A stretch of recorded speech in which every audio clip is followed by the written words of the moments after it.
So what if you're motivated to work out and get healthy, but your partner isn't? Or maybe the roles are reversed, and your partner is always working out, but you have no interest. Well, in today's video, we're going to help you navigate this potential minefield before frustrations explode.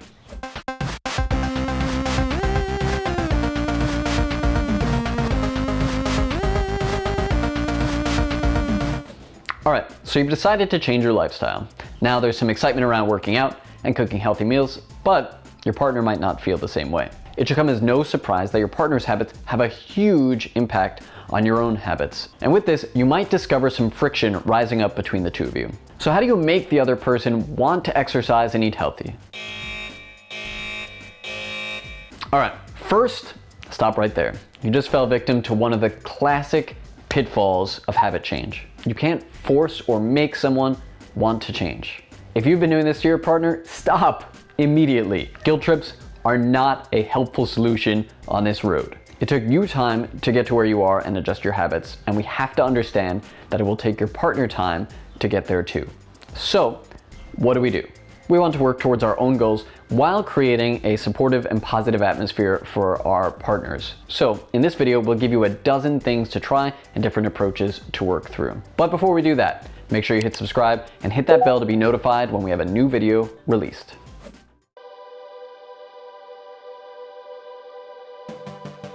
Step number one is to get the conversation started. We want to bring up healthy eating or workouts in a stress-free and non-judgmental way.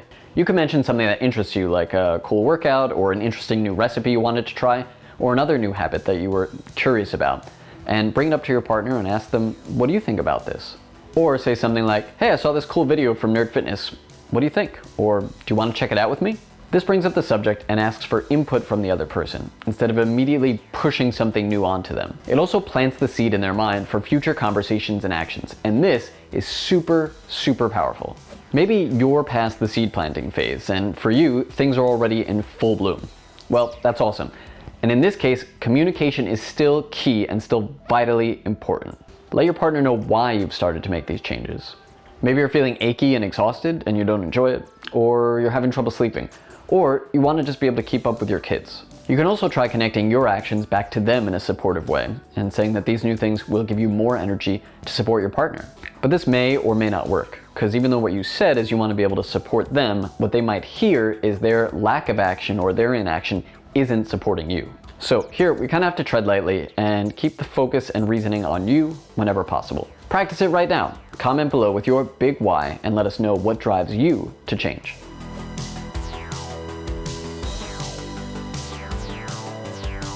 Even if you keep the focus on yourself, your partner might still feel bad and start laying some guilt trips on you. They might suggest that your new workout time is cutting into time that the two of you can spend together.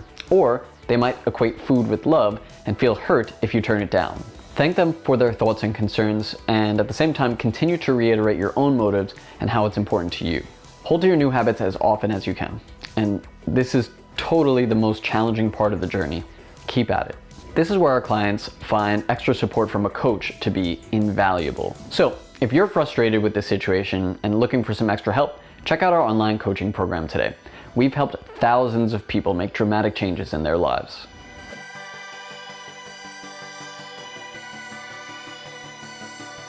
So as you build up your own habits, your partner may start to take notice of some of these changes. Maybe it's a comment from somebody about your weight loss, or maybe it's some newfound energy that you're showing off around the house.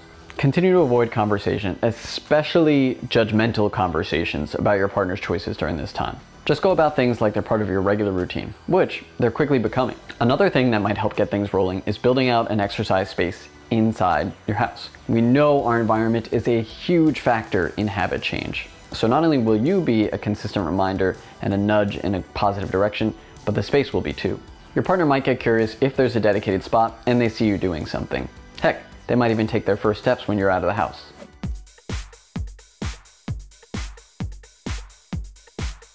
Now, even if you're a shining example and you have the right space and equipment, you and your partner still might not be seeing eye to eye on this. First and foremost, and I can't stress this enough, that is totally okay. Your exercise and their exercise do not have to be the same, nor do they have to look the same. I like lifting weights and doing gymnastics training. My wife likes walking and taking barre classes. Our routines do not have to be the same, nor do we force each other to do the thing that the other person enjoys. If you are trying to do something together though, have you proposed something more fun? Exercise doesn't have to look like the traditional stuff. Some things that we've enjoyed in the past that we've done together have included a trapeze class, yoga classes together. A couple years ago on Valentine's Day, we did a bar and bay class, which was a fun experience, and we've also gone rock climbing together. Maybe it's a post-dinner walk to talk about your day. This is a staple for us. Or a ride around the neighborhood for a weekend bike ride, or some fun backyard games. Continue to look for other low-pressure activities and ask your partner if they'd like to join.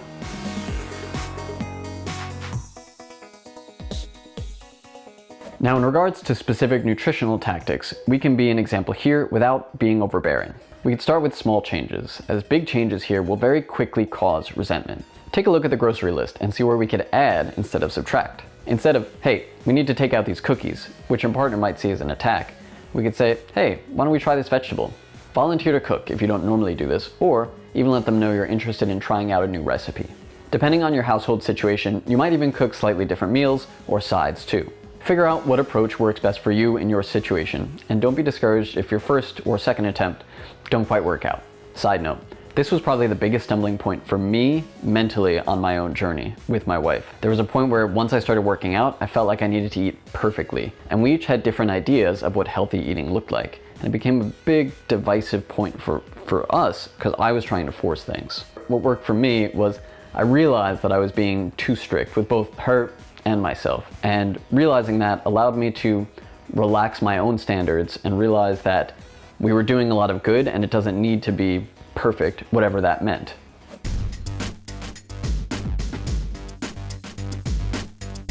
So you're exercising, helping cook, and getting into a good groove. But for whatever reason, your partner might be feeling exhausted or unmotivated to join you in those things. Again, no guilt trips. They might be doing a lot, and in that space, exercise just can't be a top priority. Is there any way you can help your partner relax or maybe take some of that burden from them? Think about ways that you could take over different responsibilities or outsource things to give your partner a bit more breathing room. Time and again, we see that a reduction in overall stress helps support an increase in healthy habits.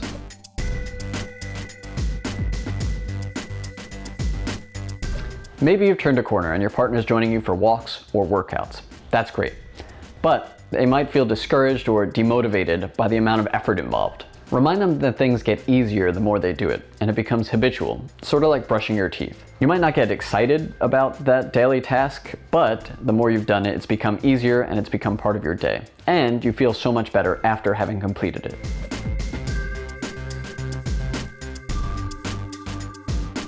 Your partner might also be making things hard on themselves with some negative self-talk like shoulds or oughts or must. And this sort of internal dialogue can make things really, really challenging. Instead, it can be helpful to catch your partner or yourself using these type of words and reframe them into something more compassionate and helpful. Something like, I'm having challenges building this habit and I'm feeling really frustrated. I know it's gonna take time. Can be so much more constructive than, hey, I'm really struggling with this and I suck. Or, I should be doing this and it's just not working. Or, I should be doing this and I'm a failure because I'm not.